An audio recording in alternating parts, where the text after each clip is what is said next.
Hey guys, आज हम discuss करेंगे एकेटिव question paper of B pharm 2018 and 19 of pathophysiology. So ये क्वेश्चन पेपर 75 मार्क्स का होता है टोटल ऑफ 3 आवर्स। तो पहले हम आते हैं इसके अंदर। इस पेपर के अंदर 3 सेक्शन होते हैं, ए, बी एंड सी। तो सेक्शन ए में आपके 10 सब पार्ट्स होते हैं, each of 2 marks. First question, write a short note on feedback systems. Feedback system क्या होता है? Feedback system in human body और ऑर्गेनिज टू मेंटेन होम्योस्टेसिस। ये पॉजिटिव और नेगेटिव फीडबैक सिस्टम में डिवाइड होता है। Then next is define chemotaxis. Chemotaxis क्या होती है? Migration of cell, means movement हो रहा है किसका? सेल का, in response to concentration gradient. और ये एक इंपॉर्टेंट रोल प्ले करता है इन्फ्लामेशन में या वुंड हीलिंग में।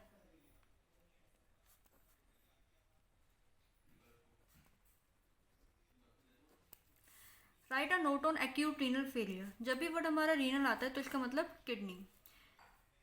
जब हमें बताना है कि किडनी फेलियर कब होता है, इसका स्पेसिफिक सा एक रीजन है कि it's occur when kidney suddenly became unable to filter the waste product from our blood. जब किडनी हमारी ब्लड में से फिल्टर आउट नहीं कर पाती, हम उसे कहते हैं एक्यूट रीनल फेलियर।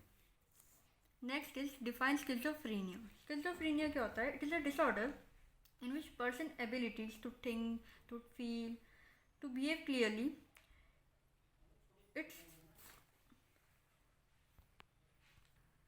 तो स्किज़ोफ्रेनिया का कॉज क्या है? मतलब इसका एग्जैक्ट कॉज नहीं पता, बट अभी तक यही पता है कि इसके कॉज के लिए कुछ कॉम्बिनेशन ऑफ जीन्स हैं जो रोल प्ले करते हैं। Then next is neoplasm. Neoplasm को हम ऑल्सो कहते हैं tumour, we also called as tumour. इसमें क्या होता है? It's abnormal growth of cells which is called as tumor neoplastic disease. Then next is define or discuss the role of xanthine oxidase in development of gout. xanthine oxidase किसका? एक metabolic pathway किसका? uric acid का। It is a metabolic pathway of uric acid for the formation of xanthine oxidase, and its inhibitor of allopurinol is used in the treatment of gout. The next is write a short note on Graves' disease. Grave disease हमारी एक immune system disorder है जिसमें thyroid gland in which thyroid over produces hormone. जब हमारा thyroid gland thyroid hormone over produce करता है उसे हम कहते हैं Graves disease. Then next is stroke and haemorrhage. इन दोनों की डेफिनेशन देनी है आपको। लाइक स्ट्रोक क्या होता है? Damage of brain from interpreting the blood supply. But haemorrhage में क्या होता है? रिलीज ऑफ ब्लड वेसल से बाहर निकलने लगता है, इनसाइड और outside of body. Then next is discuss the underlying causes for development of jaundice.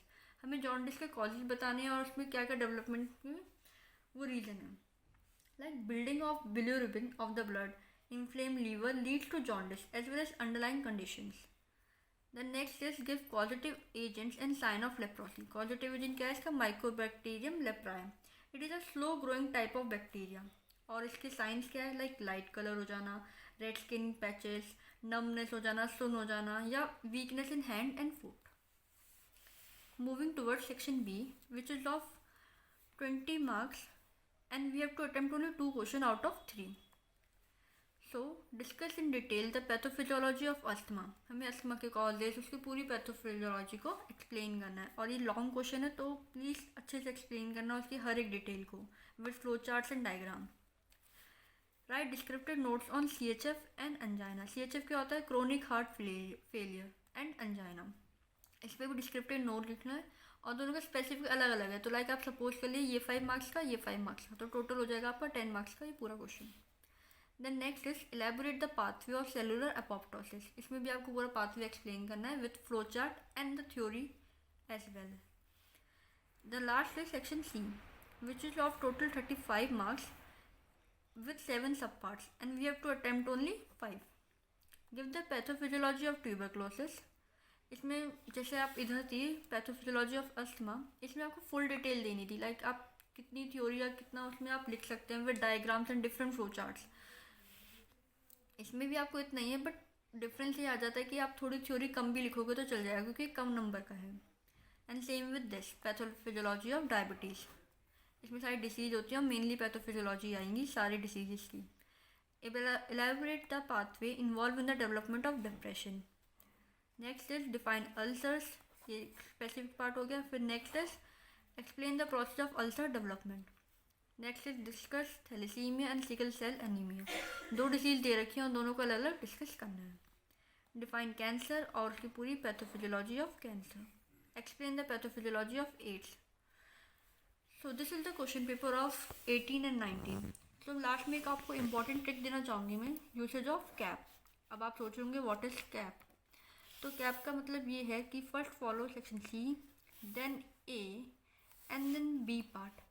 इससे क्या होगा कि आपका पेपर कभी भी नहीं छूटेगा और आप पूरा कवर कर पाएंगे with in the specific time, क्योंकि थ्योरी बहुत लिखनी होती है, डायग्राम्स बनाने होते हैं और बहुत नीट लिखना पड़ता है. So please use cap if you don't want to miss your paper.